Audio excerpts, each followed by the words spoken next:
machines and tools. They help us to do work. But do you know that many of these are pressure machines which use either the hydraulic system or the pneumatic system? Let's first look at the hydraulic system. But in order to understand what a hydraulic system is and how it works, we have to know two facts. The first fact is that when a liquid is enclosed in a space and a pressure is applied to the liquid, this pressure is transmitted equally to all parts of the liquid.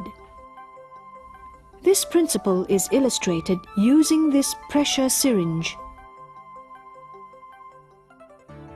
When the piston is pushed down, water squirts out uniformly in all directions from the holes of the flask. The second fact is that it is hard to compress a liquid.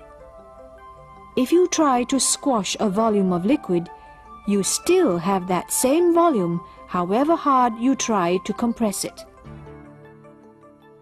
A hydraulic system is one that uses the pressure of a liquid to perform mechanical work.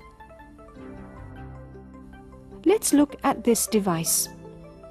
Two syringes, A and B, of equal size, are connected by rubber tubing.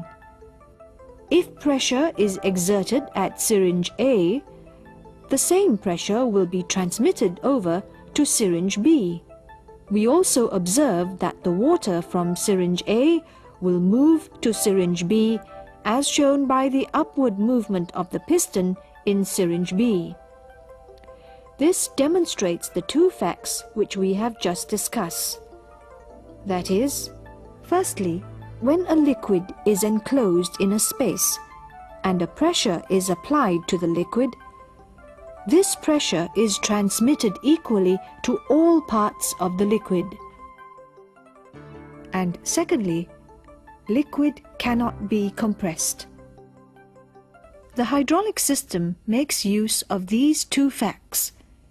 It can be shown mathematically that if we make one of the two pistons much larger than the other, then the larger piston can raise a larger load.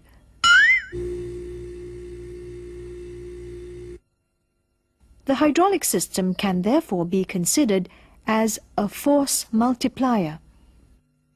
Do you also notice that the small piston has to move a larger distance than the large piston? In most cases, oil is used as the hydraulic liquid, as it can lubricate the moving parts of the machine as well. The hydraulic principle is used in many devices, like the hydraulic jack used for lifting cars at the service station. Notice that the serviceman has to exert a force on the piston many times before the car is raised by a small amount. Thanks to the hydraulic jack, lifting a car for servicing is no longer a problem. One of the most important components of a car is the brake system. But do you know that the brake system of a car also works on hydraulics? Let's take a closer look at the brake system of a car. When the driver presses on the brake pedal, the oil in the brake system transmits this pressure and moves these pistons. This will cause the brake pads to press against the rotating disc of the wheel.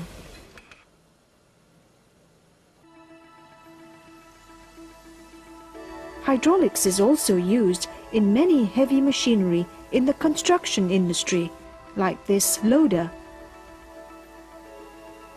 Can you see the moving pistons in action?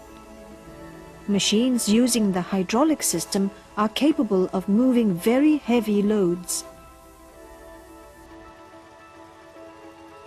This is a dumper. It also works on hydraulics.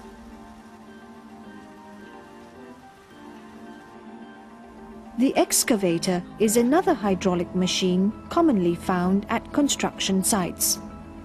The hydraulic system will cause pistons to move a part of the machine back and forth. Imagine what it would be like if all this work had to be done without the help of these hydraulic machines. An accident? Thank goodness it's only a practice for the civil defense officers. They're trying to rescue